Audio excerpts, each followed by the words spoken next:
მერობის კანდიდატი ნიკა ივანიშვილი და ივანიშვილი 8 მარტს მოხუცდა თავს საფარსეწვია მან ხანდაზმულ მანდილოსნებს ქალთა დღემიულოცა და სათნოება სათნოთათვის სახლის 23 მაცხოვრებელს ტკბილეული ყვავილები და სამახსოვრო საჩუქრები მიართვა. ნიკა ივანიშვილი აცხადებს, რომ 8 მარტს განსაკუთრებული ყურადღება სწორედ უხუცეს ქალბატონებს სჭირდება და ასეთი აქციები მომავალშიც გაგრძელდება.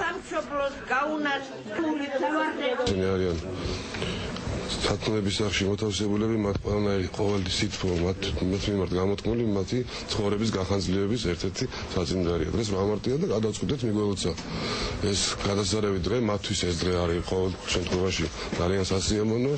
თავის და ვფიქრობ, რომ არა მარტო 8 მარტს, ჩვენ შეიძლება ამ სათნოების აღთამიმართებაში უმოვალ რაღაც პროექტები განვახორციელოთ. ძალიან ბედნიერები არიან, თქვენ თვითონ ნახეთ, მაგრამ ვიწყდებათ ადამიანებს ეს ხალხი ძალიან მიტოვებულად აღარ ითვლებიან და გრძნობენ, რომ ისინი უყვართ. ამაზე მეტი ბედნიერება რა შეიძლება იყოს.